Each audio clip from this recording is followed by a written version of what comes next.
ओम श्री उमा महेश्वराय नमः। ओम श्री विष्णुवे नमः। मैं आप सभी भी को सावन पूर्णिमा की हार्दिक शुभकामनाएं। आज की इस वीडियो में आप सुनेंगे सावन पूर्णिमा की संपूर्ण व्रत कथा और आरती। अब सुनिए 32 पूर्णिमा की व्रत कथा। प्रेम से बोलिए भगवान श्री विष्णु जी की जय।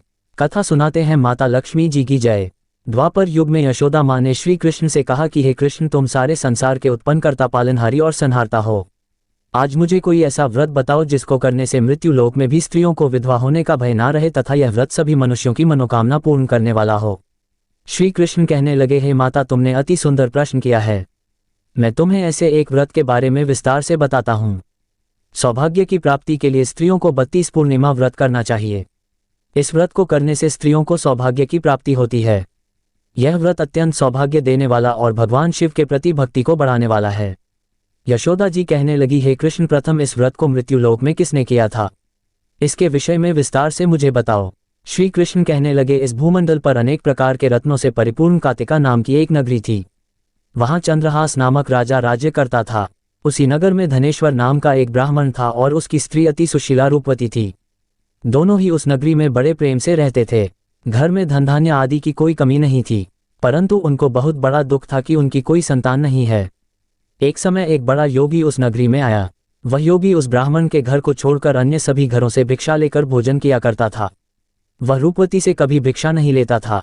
एक दिन वह योगी रूपवती से भिक्षा न लेकर किसी अन्य घर से भिक्षा लेकर गंगा किनारे जाकर भीषण को प्रेम पूर्वक ग्रहण करने लगा कि धनेश्वर ने योगी का ये सब कार्य देख लिया।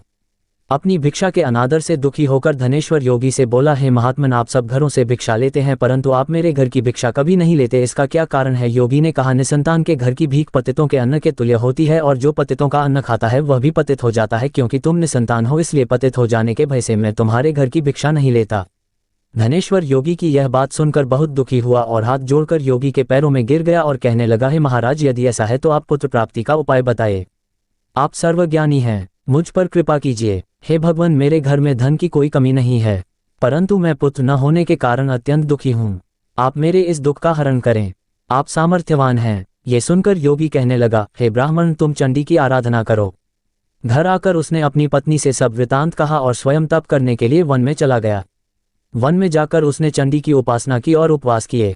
चंडी ने 16वें दिन उसको स्वप्न में दर्शन दिया और कहा, धनेश्वर, जा, तेरे घर पुत्र होगा, परंतु वह 16 वर्ष की आयु में ही मृत्यु को प्राप्त हो जाएगा। यदि तुम दोनों पति पत्नी 32 पूर्णमासियों का व्रत विधि पूर्वक करोगे तो वह दीर्घायु हो जाएगा। जितनी तुम्हारी सामर्थ्य हो आटे के दिए बनाकर शिवजी भगवान का पूजन करना, परंतु पूर्णमासी के व्रत 32 होने चाहिए। प्रातःकाल होने पर इस स्थान के समीप तुम्हें आम का वृक्ष दिखाई देगा।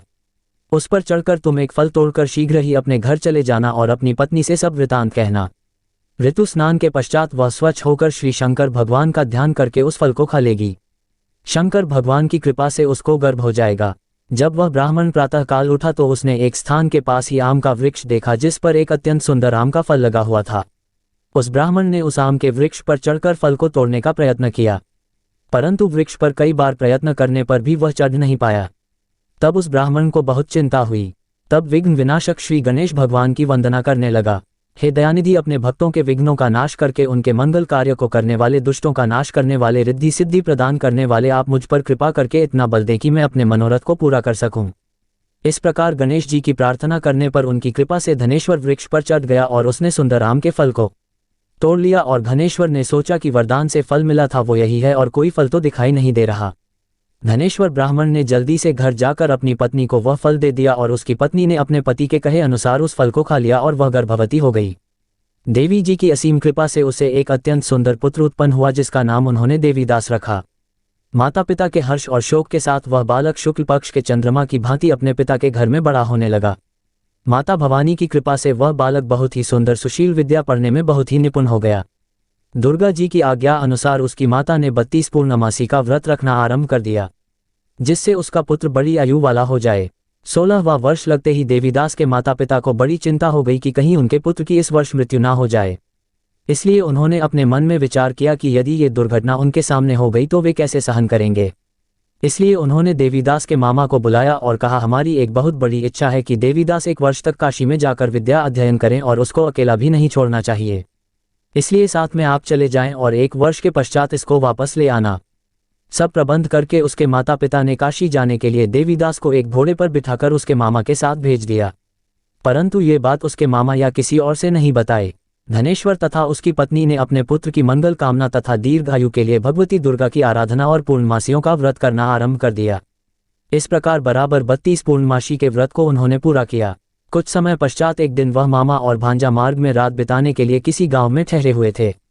उस दिन उस गांव में ब्राह्मण की अत्यंत सुंदर सुशीला और गुणवती कन्या का विवाह हो रहा था। जिस धर्मशाला के अंदर वर और उसकी बारात ठहरी हुई थी, उसी धर्मशाला में देवीदास और उसके मामा भी ठहरे हुए थे। संयोगवश कन्या को तेल आदि चढ़ाकर मंडप आदि का कार्य किया गया तो लग्न के समय वर को धनुर्वात हो गया। इसलिए वर के पिता ने अपने कुटुंबियों से विमर्श करके निश्चय किया कि ये देवीदास मेरे पुत्र जैसा ही सुंदर है, मैं इसके साथ ही लग्न करवा दूं और बाद में विवाह के अन्य कार्य मेरे लड़के के साथ हो जाएंगे।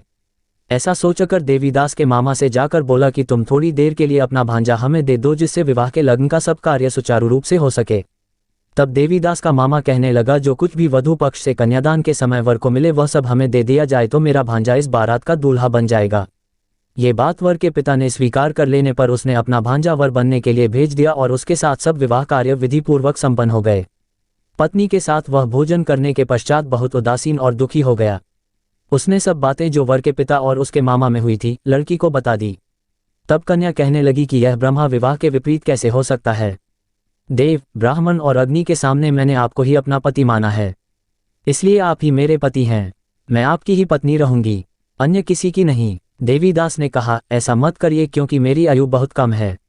मेरे पश्चात आपकी क्या गति होगी, इन बातों को अच्छी तरह विचार कर लो। परंतु वह दृढ़ विचारों वाली लड़की थी। वह बोली, जो आपकी गति होगी वही मेरी गति होगी। प्रातःकाल देवीदास ने अपनी पत्नी को 3 नागों से जड़ी हुई एक अंगूठी दी, एक रुमाल दिया और बोला, हे प्रिय, इसे लो और संकेत समझकर स्थिरचित हो जाओ। मेरा मरण और जीवन जानने के लिए एक पुष्प वाटिका बना लो, उसमें सुगंधी वाली एक नवमलिका लगाओ और उसको प्रतिदिन जल से सींचा करो और आनंद के साथ खेलो कूदो और उत्सव मनाओ।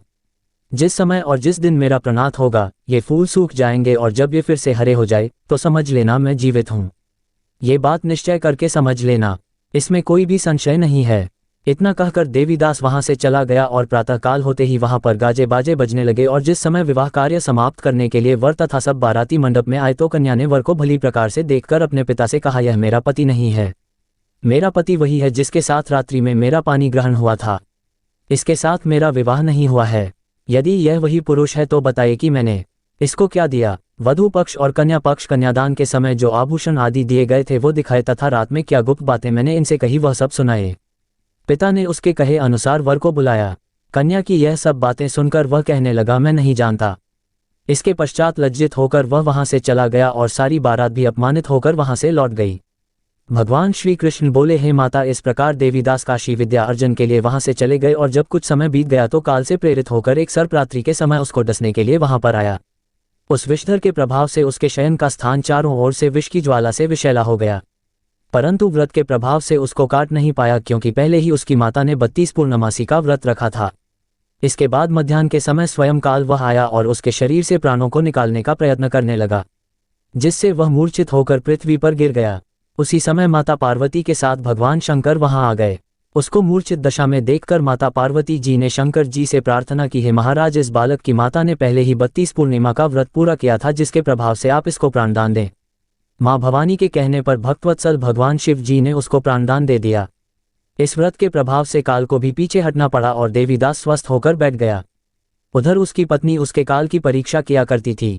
जब उसने देखा उस पुष्प वाटिका में पुष्प कुछ भी नहीं रहे तो उसको अत्यंत आश्चर्य हुआ, लेकिन जब वह जैसे ही हरी भरी हो गई तो वह जान गई कि अब उसका पति ठीक ठाक है, वह जीवित हो गया है। ये देखकर वह बहुत प्रसन्न हो उठी। अपने पिता से कहने लगी, पिताजी, मेरे पति जीवित हैं, आप उनको ढूंढिए। जब 16वां वर्ष व्यतीत हो गया तो देवीदास भी अपने मामा के साथ काशी से चल गया।